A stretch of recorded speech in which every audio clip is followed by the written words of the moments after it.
Bienvenidos a la cuarta edición del Ferroexpo Encuentro en el castillo del Museo Taller Ferro White. Ferromodelismo, un juego pandémico. A través de las fronteras, la pasión por los rieles contagia de generación en generación. Igual que en otras tres oportunidades, 2010, 2016 y 2018, organiza y coordina este encuentro internacional dedicado a todo público y a la familia en particular, la Asociación Amigos del Castillo, cuyo objetivo estatutario es proveer el desarrollo técnico y social del Museo Taller Ferro White en favor de la comunidad de Ingeniero White y su región. Este evento es patrocinado por Profértil, vida para nuestra tierra.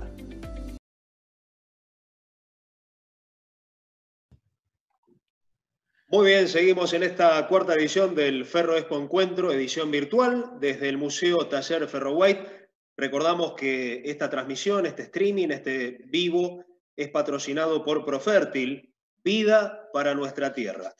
Y en esta sala, en este panel, vamos a invitar a Oscar Becerra.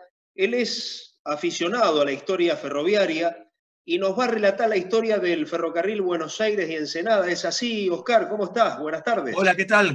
Buenas tardes a todos. Sí, voy a hacer una síntesis muy apretada del ferrocarril que se conoció como Boca, Barracas y Ensenada, y luego Ferrocarril Buenos Aires y Puerto de Ensenada. Bueno, te seguimos. Bueno, esta charla va a ser de principios de 1873. El gran impulsor de este ferrocarril fue William Wheelwright. En 1863 adquiere la concesión del ferrocarril a la Ensenada y en ese año comienza con los trabajos. La finalidad más importante de este ferrocarril era que en la Ensenada de Barragán se construyera el puerto que necesitaba la ciudad de Buenos Aires. Se encontraba a más de 50 kilómetros de la ciudad de Buenos Aires, pero era el único sitio de la costa argentina del Río de la Plata donde ya desde la época de la colonia se sabía que se podía construir un puerto allí. Finalmente, el ferrocarril se construyó, llegó, la línea tenía una extensión de 56 kilómetros, ingresaba a la zona de la Ensenada de Barragán, que se encuentra en el actual partido de Ensenada, cruzando el arroyo del Gato, luego describía una curva, en esa curva estaba la estación original, continuaba hacia la desembocadura del arroyo Doña Flora en el río Santiago, que se encuentra en la Ensenada de Barragán. Esta es una foto conocida de la estación Ensenada, de la primera estación Ensenada. Tiene una curiosa forma en el techo, una forma de pagoda, era una de módicas dimensiones, y esta foto probablemente haya sido sacada el día de la inauguración de los servicios regulares del ferrocarril, no el día de la inauguración como algunos piensan. Esta locomotora es la locomotora Ensenada, la número 2, y este coche es un coche Lancaster con una formación de arriba de asientos. Es muy curioso este coche, nunca vimos otra foto de este coche, ni una formación de este ferrocarril que tuviera ese coche. La locomotora es una Canada Works 440. El 18 de septiembre de 1865 se libra el servicio entre la estación Venezuela y la estación Tres Esquinas. Durante 1866, entre General Brown y los muelles de la Boca. Llega a Quilmes el 18 de abril de 1872 y a Ensenada el 31 de diciembre de 1872. Originalmente se lo conoció como el ferrocarril de la Boca, la cabecera era la estación Venezuela. Como había dicho antes, había sido inaugurado el 18 de septiembre de 1865. En la ciudad de Buenos Aires y en Barracas al sur de la vía fue construida por calles, ocasionando graves perjuicios para el tránsito. Y la estación cabecera, que era Venezuela, era esta pequeña casilla que vemos aquí en la costa del Río de la Plata, en el Bajo de Buenos Aires. Estaba en el barrio de Montserrat, a la altura de la calle Venezuela, en el límite con San Telmo. Luego tuvieron que construir un viaducto para llegar al Alto de Buenos Aires, que estaba al costado de la Casa de Gobierno, y ahí construyeron la estación central. La vía original llegaba hasta Tres Esquinas, en la intersección de la calle Osvaldo Cruz y la avenida Montes de Oca, en el barrio de Barracas. En enero de 1873, las estaciones eran Central, Venezuela, Casa Amarilla, General Brown, Barraca de Peña, primera Barracas Iglesia, ya en el barrio, en el pueblo de Barracas al Sur, General Mitre, luego Sarandí, Bernal, Quilmes, Pereira, Punta Lara y Ensenada. ¿Cómo era el servicio de este ferrocarril a 7 días de haber sido inaugurado por Sarmiento y William Wheelwright? El diario El Nacional publicaba: el tren que partió de Ensenada ayer a las 6 de la tarde llegó a Buenos Aires hoy a las 7:30 de la mañana.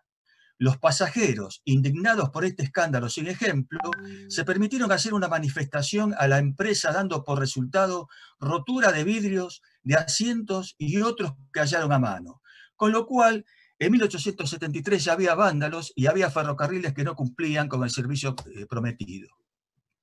Ya cuando fue inaugurado hasta Ensenada, el 31 de diciembre de 1872, los trenes partían de la estación central. Como dije antes, se encontraba al lado de la Casa de Gobierno. Esta estación fue librada de servicio antes de ser terminada, y aquí la vemos del lado vías. Este es el viaducto que antes les comenté, tenía una extensión de 1.645 metros con 92 centímetros, y ya estaba listo para ser librado de servicio el 1 de abril de 1871. Aquí vemos donde quedó la estación Venezuela. La vemos aquí, era una pequeña casilla. La vía originalmente venía por acá, eso es la estimación que hacemos. Esto era conocido como el Paseo de Julio, luego Paseo Colón, Paseo de Julio Sur, perdón, Paseo de Julio Sur, porque más famoso fue el Paseo de Julio Norte, que iba hacia el lado de Retiro. Hacia el viaducto se ingresaba por una pasarela, y los historiadores que vieron esta foto y otra foto similar, aunque sin una formación circulando por la vía, esta foto fue sacada en la época que se estaba construyendo el Puerto Madero, creyeron que todo el viaducto había quedado enterrado debajo de Paseo Colón. Sin embargo, había aficionados a la historia del ferrocarril que creían de que eso no podía haber sido porque los tramos metálicos eran muy caros en esa época. Es por ese motivo de que se encontró un artículo, mejor dicho, un documento histórico, que indicaba que algunos habían sido llevados a la línea Patquía-Chilecito que estaba construyendo el ferrocarril argentino del norte. Yo hice un viaje hasta La Rioja y encontré en Nonogasta 7 tramos en 3 puentes del viaducto de la Ensenada. Continuando por la línea principal, o sea, después de la estación Venezuela, venía la primera estación Casa Amarilla, en la intersección de Brasil y Paseo Colón. No tenemos ninguna foto de esa primera estación, pero es de presumir que sería una casilla similar a la de la estación Venezuela. Luego ingresaba al barrio de La Boca y pasaba por detrás de la actual cancha de Boca. Actualmente esa traza existe. Esta es una imagen sacada probablemente desde el pan de la calle Bransen. Se ve los talleres General Brown. Aquí también estaba la estación General Brown y la cabina General Brown, que es esta que vemos aquí. Esta cabina se incendió hace pocos años. Esta cabina gobernaba el cambio hacia el ramal que llegaba hasta los muelles de La Boca. Iba este ramal por el actual caminito, con lo cual el caminito nunca existió como tal, sino que fue un ramal ferroviario. Llegaba, como decía, hasta los muelles de La Boca y instaló una casilla en la intersección de Pedro de Mendoza y Almirante Brown. Y tenía un andén. Y aquí vemos la formación, una formación típica del Vape, al costado del riachuelo. Continuando por la vía principal con la línea Ensenada, estaba, después de General Brown, la estación Barraca de Peña. Primero fue una casilla que se incendió en 1874, también en ese año fue reconstruida, pero esa casilla en 1878 se trasladó a la estación General Mitre, actual Sarandí. La casilla que vemos aquí fue trasladada desde General Brown hasta aquí, y en General Brown construyeron un edificio de estación mucho más grande. Esta casilla actualmente es la estación más antigua de la ciudad de Buenos Aires. Y si tienen suerte, si quieren pasar un domingo por allí, la pueden visitar. La familia que vive ahí, por lo menos las veces que yo fui, son muy amables y te dejan por lo menos verla desde afuera. Esa estación estaba acá, Barraca de Peña. La línea continuaba por el costado del riachuelo hasta la estación Tres Esquinas, que vimos la foto anteriormente, en la intersección de Osvaldo Cruz y Montes de Oca. Continuaba la línea, describía una curva hasta alcanzar la calle San Antonio, cruzaba el riachuelo, pero también el ferrocarril Buenos Aires y Puerto de Ensenada, o Boca Barracas y Ensenada originalmente, ya se llamaba así, se empalmó al Ferrocarril del Sur en la estación Barracas al Norte. También construyó una playa de cargas que se llamó Estación Empalme Tres Esquinas, que es esta, en la época que estaban levantando la vía. Aquí, al costado, podemos ver donde estuvo el galpón. En realidad, yo conozco 3 fotos de esta playa y nunca vi una foto con el galpón, pero pienso que ahí hubo un galpón. La vía continuaba por Osvaldo Cruz para empalmar con el Ferrocarril del Sur, como dije antes, en Barracas al Norte, y la vía que iba hacia Ensenada describía una curva para llegar hasta la calle San Antonio. Aquí había una cabina para el cruce con los tranvías. Antes del puente, del primer puente, este puente parabólico sobre el riachuelo, había un apeadero que se llamaba Barracas Bridge o Barracas Puente. Cuando se inauguró la línea Quilmes, este puente no estaba definitivamente terminado, entonces tuvieron que construir un puente peatonal. Los pasajeros tenían que bajar en Barracas Bridge y pasar por el puente peatonal, subir del lado de Barracas al sur al tren y continuar el viaje.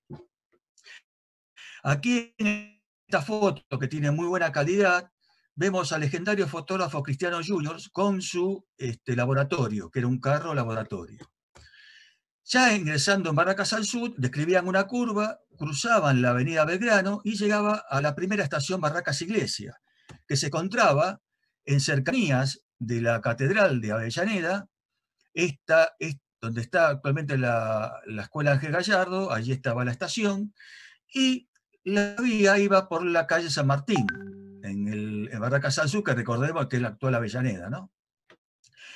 El problema que ocasionaba el tren al pasar frente a la catedral era que se desmoronaban la mampostería de la catedral, la reconstruyeron, pero finalmente en 1960 la clausuraron y la reinauguraron con otro edificio en 1984. La línea continuaba por la calle San Martín hasta donde terminaban las construcciones de Barracas al Sur, y aquí vemos una foto del puente del Ferrocarril Oeste, que lo cruzaba al Vape, la línea Ingeniero Bryan, Mercado Central de Frutos, de Avellaneda. También al lado de este puente está el puente del Ferrocarril del Sur, Kilo 5, Rivera Sur. La vista es hacia la estación, la estación General Mitre, actual Sarandí. Esta es una foto de Sarandí que en realidad es una ampliación de una foto mucho más grande. Vemos aquí la traza original, que era esta vía, era vía única. Se duplicó la vía, comenzó la duplicación de vía en 1888, finalizó en 1889. También para esa época se construyeron las estaciones normalizadas de este ferrocarril. La vía describía una curva a nivel, obviamente, hacia el este, luego hacia el sudeste para cruzar el arroyo Sarandí. De la estación Bernal no tenemos una imagen. Era una pequeña casilla de madera, probablemente parecida a la estación Venezuela, y actualmente la traza del Vape tiene una extensión de 29 kilómetros entre la estación Sarandí y Pereira. Y llegamos, como si fuéramos en un tren bala, a la estación Quilmes. Quilmes fue la cabecera de los servicios cortos. Yo dije como si fuéramos un tren bala, pero en realidad los pobladores de Quilmes llamaban a este ferrocarril con el despectivo nombre de el detestable ferrocarreta. Esta estación fue la estación más importante de la línea y cabecera de los servicios cortos. Luego, al llegar a Pereira, la línea, o sea, la traza original describía una curva hacia el este, en busca del Río de la Plata, de la zona de Punta Lara, y el ferrocarril oeste que llegaba desde La Plata lo empalmó también describiendo una curva aquí. Este es el límite entre el ferrocarril oeste y el VAPE. Luego, cuando se duplicaron las vías, también con doble vía, el ferrocarril oeste empalmó al VAPE. La primera estación, Pereira, estaba del lado este de la vía. Tenía una pequeña mesa giratoria que actualmente existe, cuya entrada era del lado de Punta Lara. Posteriormente, cuando ya reconstruyeron la vía y desde aquí partía el ramal hacia Ensenada, porque la vía quedó constituida como ramal a La Plata, construyeron la estación del lado oeste. Voy a aprovechar en este momento para recordar que estamos hablando de la actual vía La Plata o vía Quilmes, entre Plaza Constitución y Sarandí, es del Ferrocarril del Sur y, digamos, del Roca o del Estado, porque también construyó el viaducto. Entre Sarandí y Pereira, la traza fue construida por el VAPE, y desde Pereira a La Plata por el Ferrocarril Oeste. Como les dije, esto había quedado como un ramal desde Pereira hacia Ensenada. Y este es el límite entre el Ferrocarril Oeste hacia La Plata y el VAPE hacia Hudson. Esta es la estación Pereira. Voy a ver si me acuerdo de memoria cuáles fueron las estaciones normalizadas de ese periodo, en 1889. La estación fueron Sarandí, que eran parecidas, de distintas dimensiones, pero parecidas. La estación Sarandí, la estación Wilde, la estación Espeleta, Berazategui, Hudson y Pereira. Bueno, estamos finalizando. Creo que cumplí con el horario que me habían asignado. Aquí lo que estamos viendo es un plano del desvío desde Punta Lara, que era una pequeña casilla en esta época. Estamos hablando, recordemos que estamos hablando de los primeros días de 1873.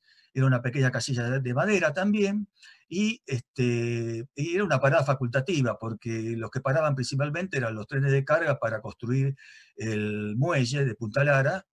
Aquí continuaba hacia Ensenada, y este es el muelle de Punta Lara, que tuvo mucho más tráfico que el muelle que estuvo en Ensenada, en la desembocadura del arroyo Doña Flora, en el río Santiago. Y bueno, hasta acá llegué. Creo que los administradores deben estar contentos conmigo porque fui bastante rápido. Si tienen alguna pregunta la pueden hacer, si no me despido. Perfecto, Oscar. La verdad que un apasionado, un aficionado, ¿no es cierto?, de la historia ferroviaria. Tenemos ahí algunas preguntas relacionadas de cómo pueden hacer para seguir tus investigaciones, tu recopilación de información, de datos, si la volcás en algún portal, en algún sitio. Sí. Yo tengo un sitio, perdón, en Facebook que se llama Teo Oscar. Muchos lo conocen. Ahí tengo un álbum creo que tengo bastante material. Y también voy a dar una charla mucho más amplia, que va a durar mucho más de una hora, en el canal de YouTube de Plataforma 14. Eso calculo que va a ser dentro de un año, perdón, dentro de un mes. Y bueno, ahí sí me voy a explayar mucho más sobre todo lo de este ferrocarril, por ejemplo, la continuación hacia el nuevo puerto de La Plata, el ingreso al puerto y después la venta al ferrocarril del sur. Con lo cual...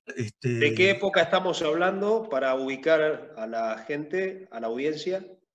Bueno, esa época fue hasta 1898, cuando el Ferrocarril del Sur se fusiona con el VAPE, que en realidad no fue una fusión, sino que fue una compra de parte del Ferrocarril del Sur. Este ferrocarril, aprovecho para decirlo, era un ferrocarril que, como dije antes, la única finalidad que tenía, o la finalidad más importante, era que se construyera el puerto en la Ensenada. Como el puerto no se construyó Puerto Madero, que quedó obsoleto a los 10 años de haberse construido. Si se hubiese construido la Ensenada, seguramente todavía existiría. No podía sacar ramales hacia el Río de la Plata, porque iba lindante al Río de la Plata, y hacia el otro lado, hacia el oeste, tenía el Ferrocarril del Sur, con lo cual el Ferrocarril del Sur era muy importante y le impedía sacar ramales. Entonces era un ferrocarril que le costaba mucho conseguir capitales en Londres y finalmente fue absorbido por el Sur. Bien, bueno, vamos a seguir tu historia, tu investigación a través de tu canal de Facebook y en esta oportunidad verte, o mejor dicho, agradecerte por haberte tomado ese tiempo y espacio para compartir con la audiencia tus tareas realizadas, por esa pasión, esa afición que te mueve en relación con la historia ferroviaria. Bueno, muchas gracias. Esto fue una charla muy sintética y muy rápida. Y en la próxima, que como les dije, que voy a dar en el canal de YouTube de Plataforma 14, va a ser más distendida y con mucha más información de todo este ferrocarril. Muchas gracias. Ahí estaremos siguiéndola. Bueno, muchas gracias. Un abrazo, Oscar, gracias. Gracias igualmente a ustedes.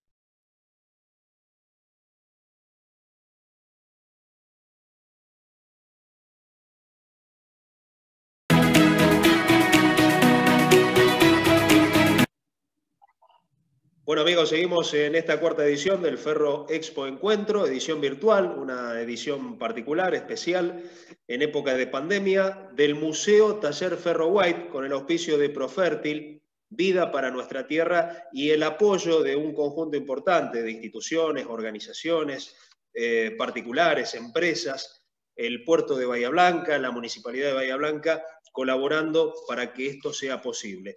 Nos siguen por el canal de YouTube en vivo, tenemos mucha audiencia. Ustedes están viendo desfilar en esta pasarela audiovisual a distintos protagonistas.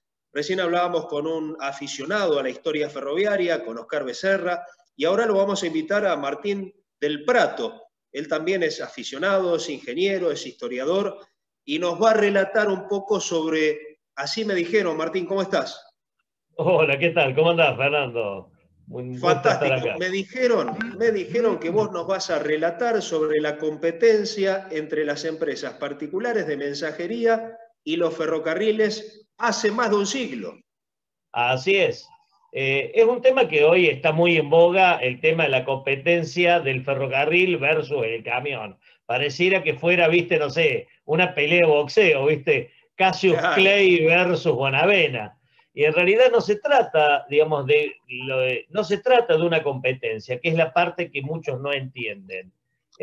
Y tampoco es algo nuevo. De hecho, ya pasó esto. Hace 150 años ya ocurrió. En Argentina existían, hace 150 años, los que llamamos servicios de mensajerías, que no eran otra cosa que las diligencias que uno ve en las películas del Viejo Oeste. De hecho, las mismas diligencias que uno ve en el Viejo Oeste estaban acá y eran idénticas, ni siquiera eran parecidas. Inclusive una de las industrias que tenía Argentina en su momento era fabricar esas diligencias y exportábamos a los Estados Unidos. Entonces que muchas de las diligencias yanquis en realidad eran fabricadas en Argentina porque la mano de obra argentina era más barata que la de Estados Unidos y la calidad de las maderas argentinas eran mucho mejores, eran mucho más durables, más flexibles y de mejor calidad. Esa historia parece continuar, ¿no? La de la mano de obra barata en Argentina. Digamos, puede ser que sí, sí, es posible, digamos, fueron las primeras industrias, tengamos en cuenta. Hoy por hoy, desgraciadamente, por más mano de obra barata que tenemos, nuestra industria está en decadencia. Yo creo que hay un mal concepto sobre la Argentina desde los últimos 50, 70 años, de que se parte de la premisa que Argentina tiene que ser solamente agrícola ganadero y con una población de 50 millones de habitantes y teniendo en cuenta cuál es el esquema económico global a nivel mundial, aquel que es agrícola ganadero pierde y aquel que se industrializa gana. Nosotros deberíamos ser una potencia industrial. Desgraciadamente, creo que el único que vio que tuvo una visión en ese sentido en su momento fue en el año 40 y 48 con Perón, de que hizo la gran industrialización de la Argentina, sobre todo en el interior, y posteriormente todos los gobiernos que vinieron en adelante, tanto los de facto como los gobiernos constitucionales, inclusive los que seguían la misma doctrina de quién fue que lo creó, lo único que han hecho es ir en contra de prácticamente la industria bajo la premisa que somos un país agrícola ganadero. Pero bueno, no Martín, es el tema de la charla. Claro, no, por supuesto, porque a eso iba, al foco, al fondo de la charla con vos. ¿Cómo es o cómo era hace más de un siglo esa competencia entre los particulares de mensajería y el ferrocarril? ¿Cuál era el fondo, el foco? ¿Dónde se planteaba la competitividad? Bien, antes de la ¿O de existencia qué del manera? ferrocarril, ¿De qué manera?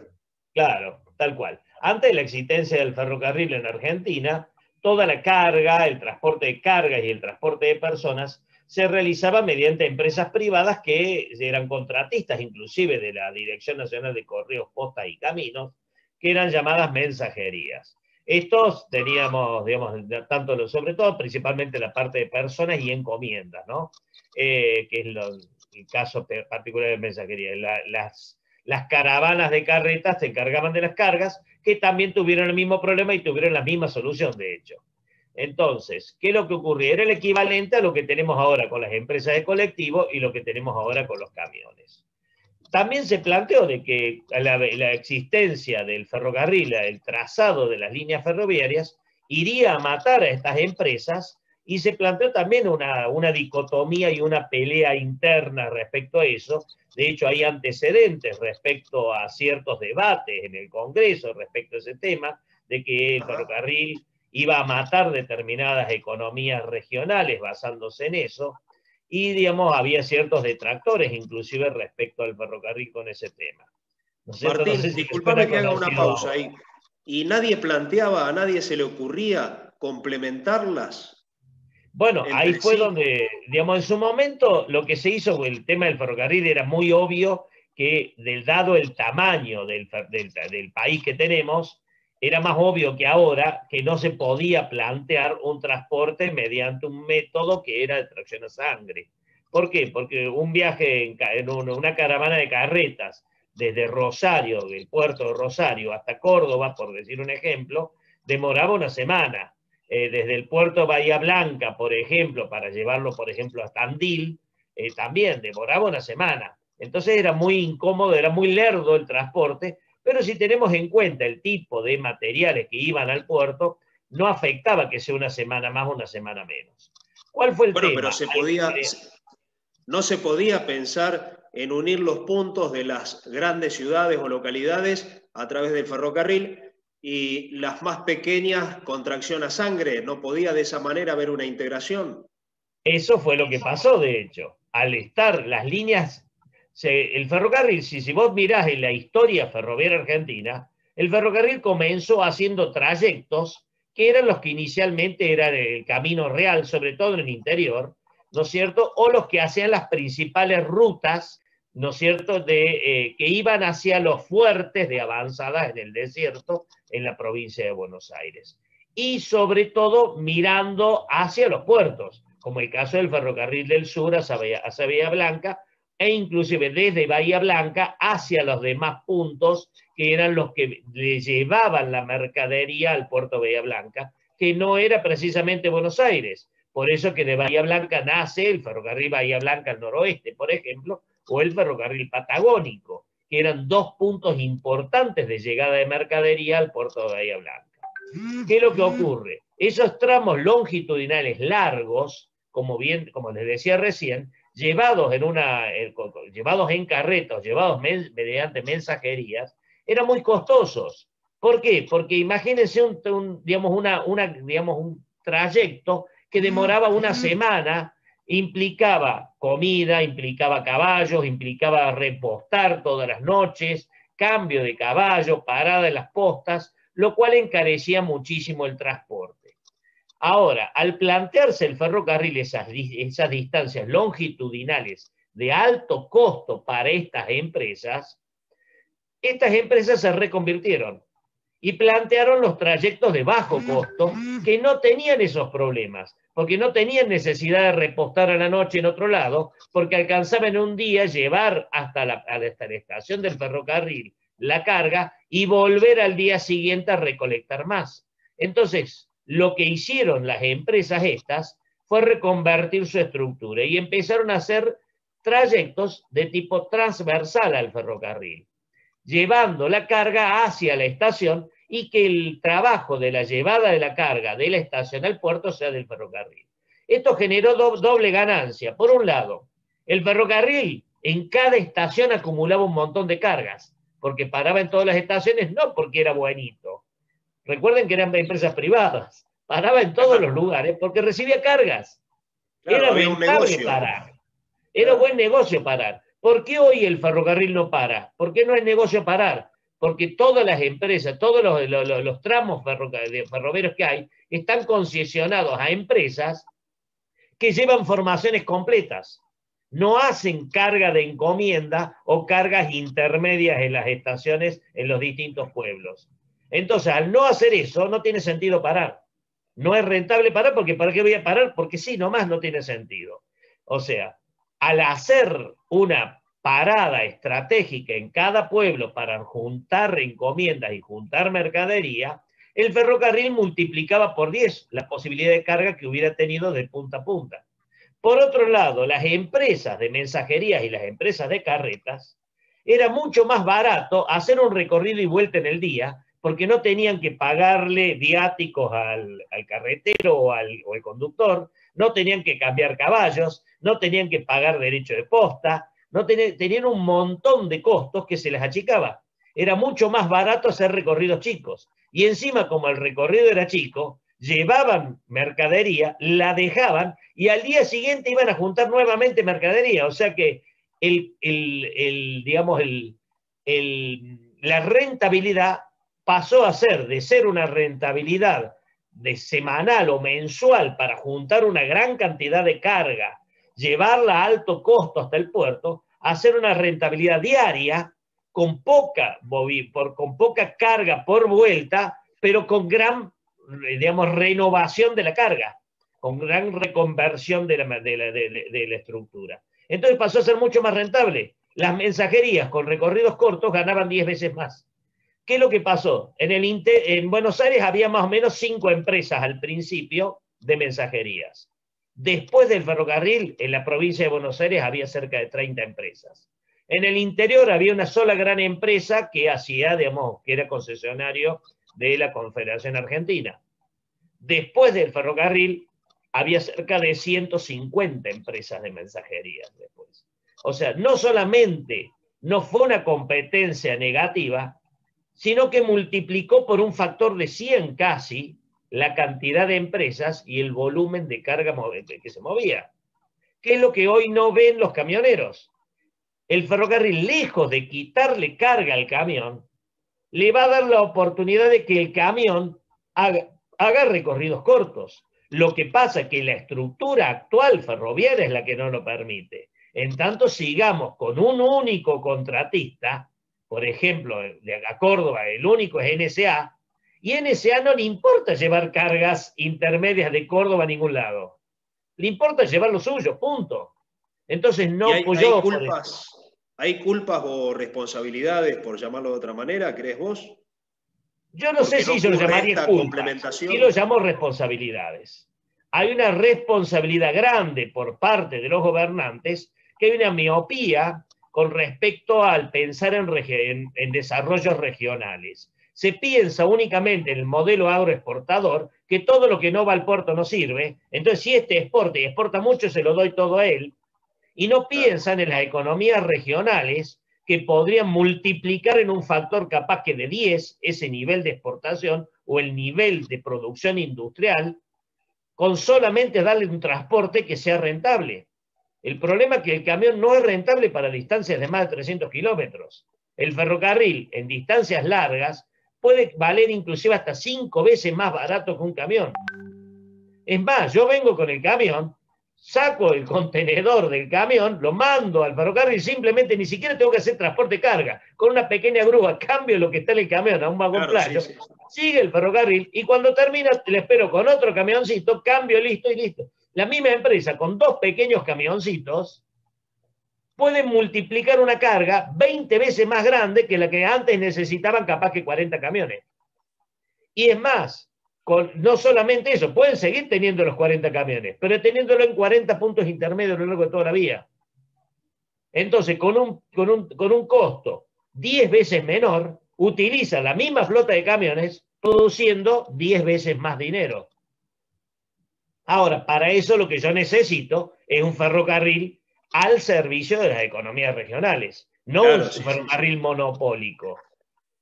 El ejemplo claro sería Vaca Muerta, ¿no? Pensar en Vaca Muerta conectada a los puertos y me olvido de lo que hay en el medio. Claro. En el caso de Vaca Muerta no entra el ferrocarril porque ahí metes un gasoducto o un oleoducto. Pero conceptualmente sí, sería un poco lo que vos decís. O sea, únicamente se piensa origen-destino. No se tienen en cuenta los puntos intermedios y los desarrollos regionales. Desgraciadamente estamos en un país donde el tema desarrollo regional hace 70 años que no se tiene en cuenta. Se habla que hay provincias enteras que están fundidas, pero no se tiene en cuenta que el mismo Estado es el que se encargó de fundirlas. Hoy por hoy, supongamos que yo te diera, vos te regalara, digamos, yo se fuera, ¿no es cierto?, Soros, y te regalo 5.000 millones de dólares para que pongan una gran fábrica, ponele en La Rioja. No la podés poner, porque no tenés forma de llegar con la materia prima a La Rioja, Claro. producís a muy buen precio en La Rioja, pero tampoco tenés forma de llevar después la materia industrializada a los centros de consumo o al puerto. Aparte, se piensa que únicamente lo que producimos va al puerto y el no plan que de costo podemos no tener te consumos permite ser internos. competitivo. Exacto. Igual otra cosa, según el gobierno nacional, la única producción que importa es la que se exporta. No se tiene en cuenta las economías regionales ni los consumos internos. Claro. Argentina tiene 50 millones de habitantes casi, lo cual implica un montón de centros de consumo internos. Y se cree que el único centro de consumo que hay es la ciudad de Buenos Aires. La ciudad de Buenos Aires tiene 13 millones y medio. Si restamos 50 menos 13 millones y medio, me da más de 32 millones. O sea, tenemos 32 millones de personas, perdón, 36 millones de personas que viven en el interior y que también consumen, y que también producen, y que también podrían producir y que también podrían consumir. En tanto, vos pensés en un ferrocarril solamente mirado a la exportación, nunca vas a lograr desarrollar a esa gente.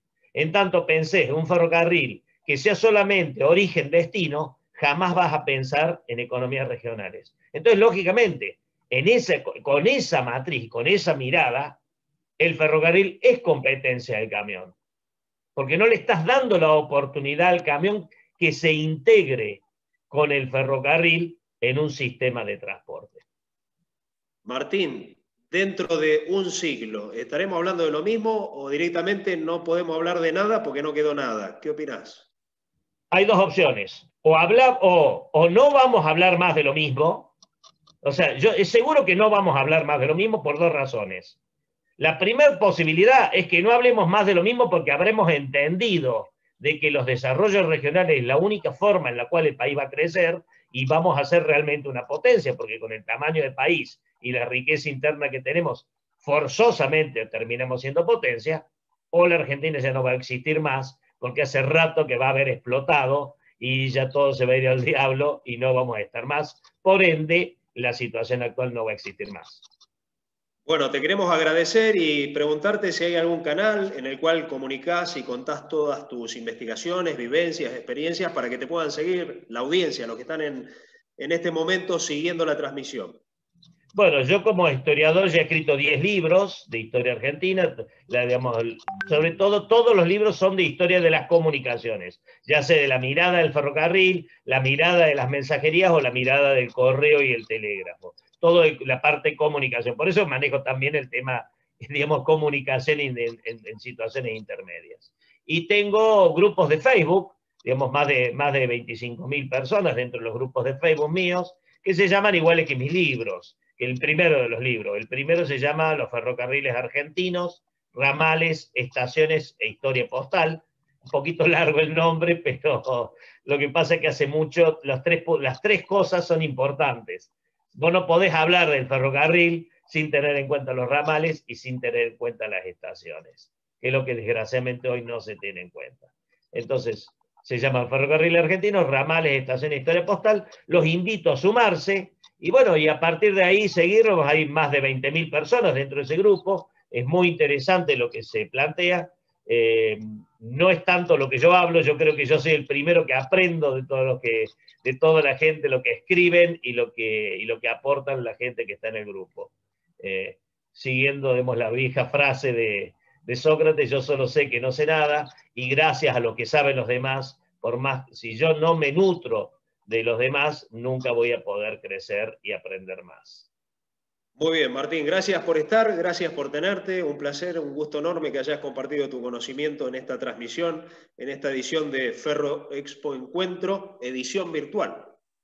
Buenísimo, la verdad que los felicito, me encanta que se hayan podido reconvertir ante la pandemia, el que no se haya dejado de hacer el encuentro de Ferro White, es un clásico. Y bueno, me encanta de que lo hayan podido hacer y creo que ha sido un éxito, lo he estado siguiendo. Ha sido una de pasar de canal en canal en todas estas horas y la verdad que cada canal mejor que el otro. Los felicito y bueno, el agradecido soy yo, no, digamos, el que me hayan invitado. Y quedan guardados, grabados en el historial, en el archivo de YouTube, del canal de YouTube. Buenísimo, buenísimo. Vamos a seguir viendo los que, porque bueno, he podido ver un canal por vuelta, pero bueno, la idea es poder verlos a todos. La verdad que sumamente interesante todas las charlas. Desde ya, muchísimas gracias por el esfuerzo que están poniendo y lo grandísimo que hacen por nuestra cultura y por la concientización ferroviaria e histórica en el país. Gracias, Martín. Un abrazo, que sigas bien. Hasta Gracias pronto. a vos. Continuamos.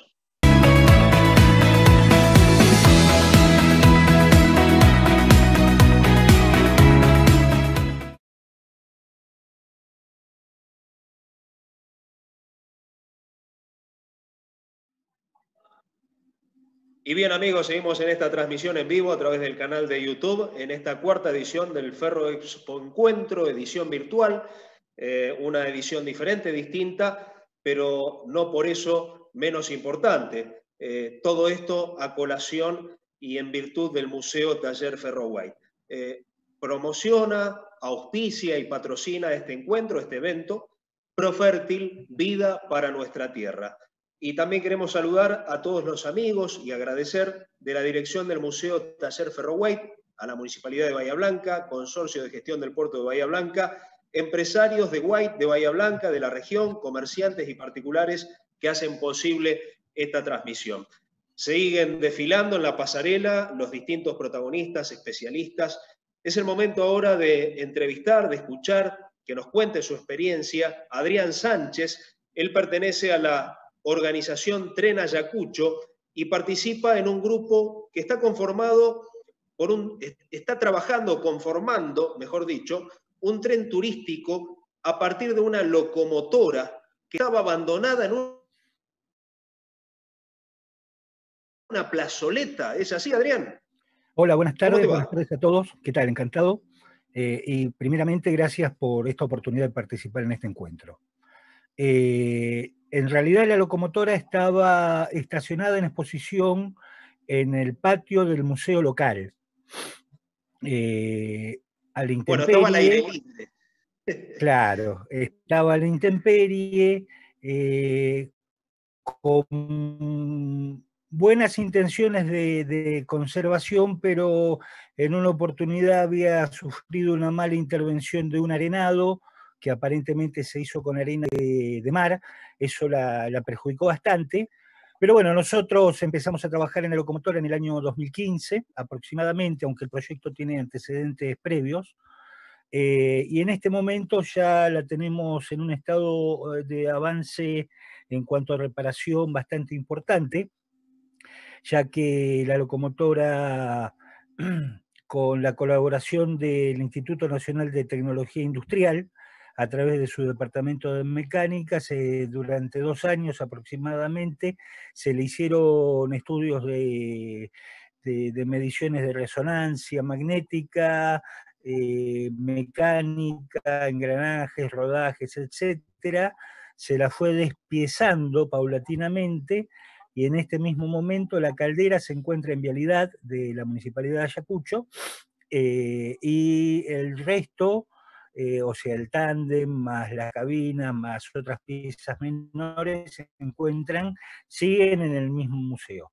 Específicamente se está trabajando en este momento sobre la caldera. Hemos recibido el cambio casi completo de la tubería interior de la caldera, justamente, caños de acero sin costura, y estamos esperando que pase este problema de la pandemia para poder empezar a trabajar en firme sobre la misma, digamos.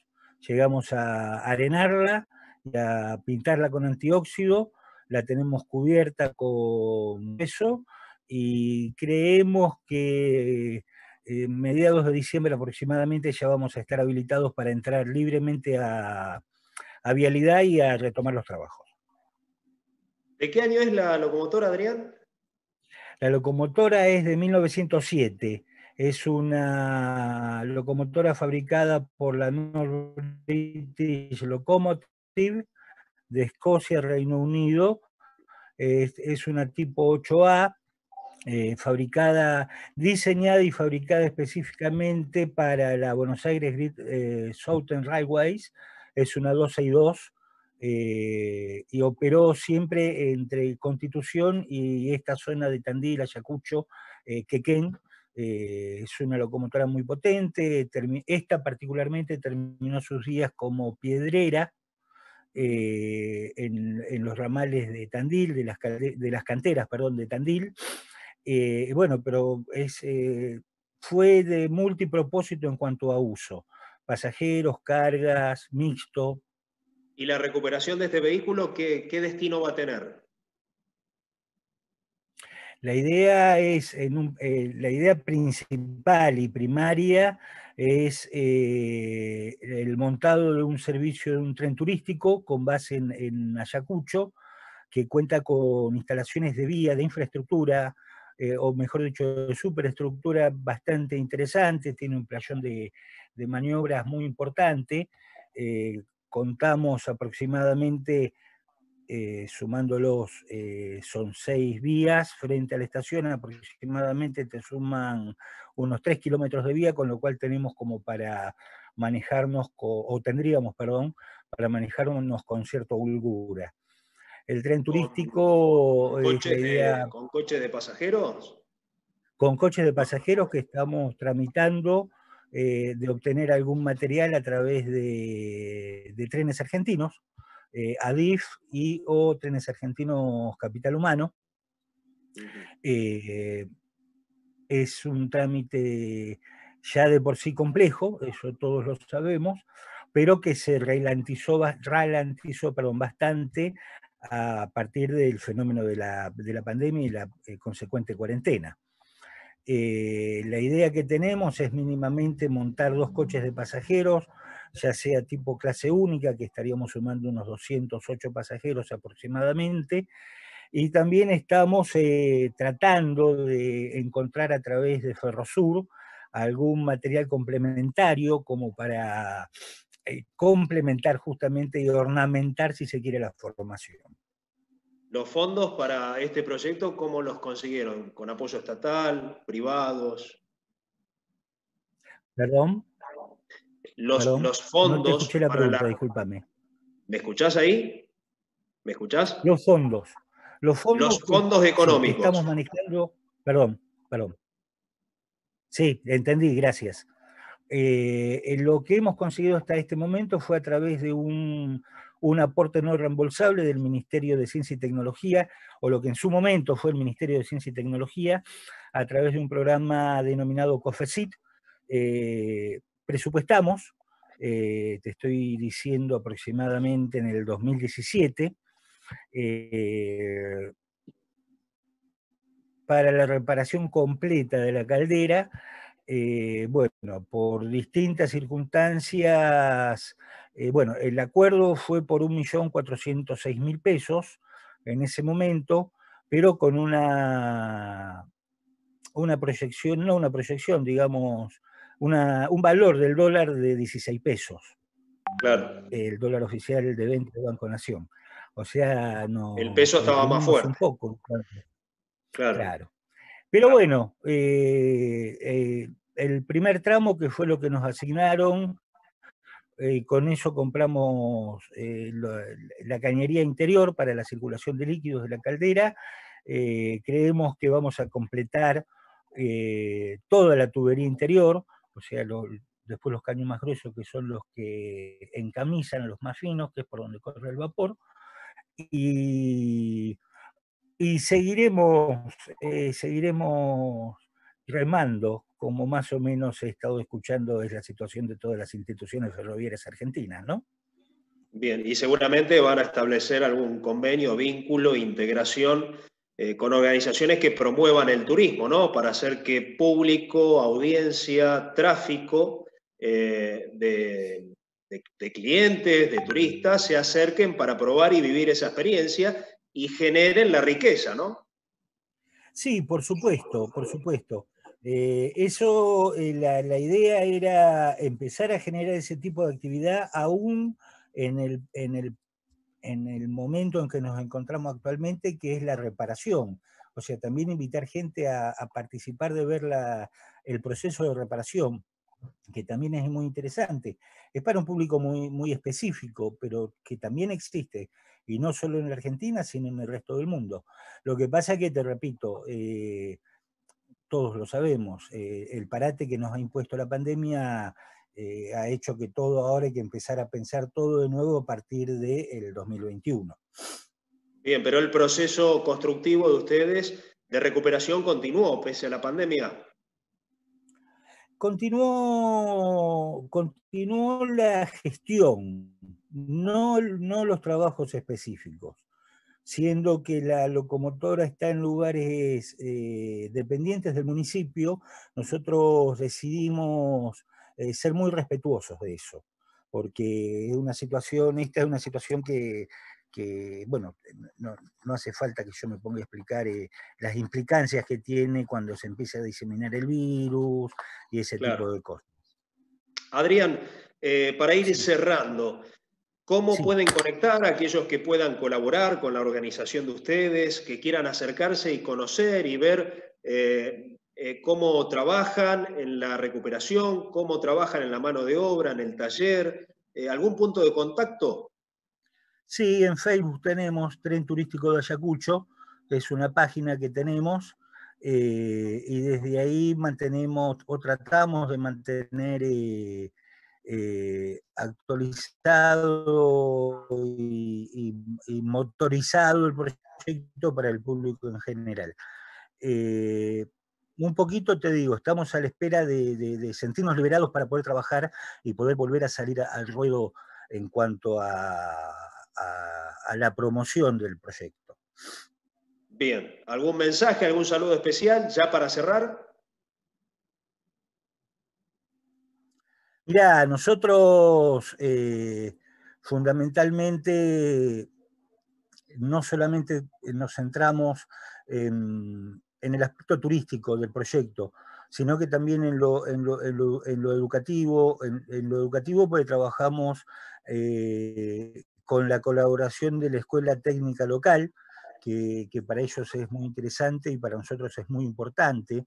El desarrollo técnico o tecnológico, le ponemos el acento al tema de que esta caldera va a ser recuperada y también modificada con los ajustes del vapor moderno de Livio Dante Porta.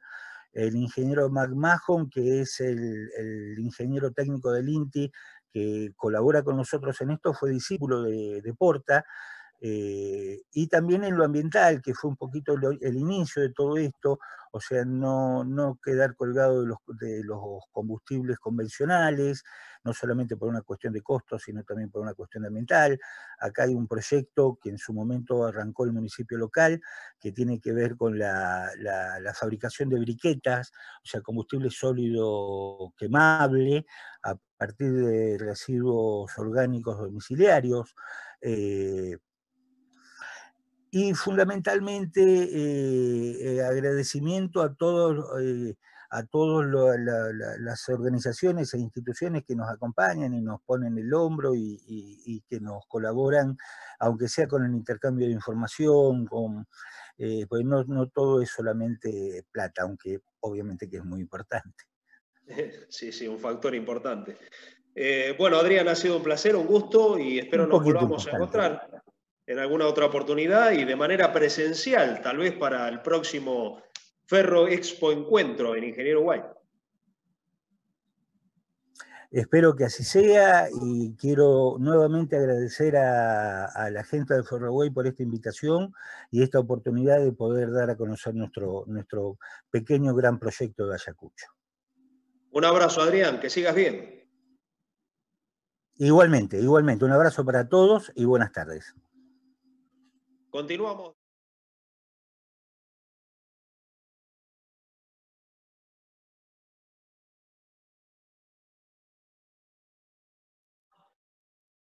Bueno, muchas gracias amigos por habernos acompañado hasta aquí en esta cuarta edición del Ferro Expo Encuentro, edición virtual desde el Museo Taller Ferroway. Nos queda pendiente la palabra de un especialista, Guillermo Robino, de Ferrocarril Central Buenos Aires, Sociedad Cooperativa, docente de la Universidad de San Martín. Él nos iba a contar acerca del proyecto social que propone un servicio en el tramo ferroviario entre Fátima, Pilar y Rojas, provincia de Buenos Aires. Lo que vamos a hacer, dado que no tenemos la participación de él en este momento, por temas personales, por cuestiones de tiempo, colgarla próximamente, en los próximos minutos, próximas horas, en este mismo canal de YouTube, en la cual ustedes están siguiendo esta transmisión especial del Ferro Expo Encuentro. Lo van a poder hacer entonces en minutos más. En un rato más ese video estará colgado en YouTube, en el perfil de la asociación Amigos del Castillo. Ha sido un placer estar aquí, acompañarlos con el auspicio del patrocinador principal, Profértil, Vida para Nuestra Tierra, y el acompañamiento y agradecimiento a todos los que pudieron hacer posible esta comunicación a través de streaming, este evento a través de streaming.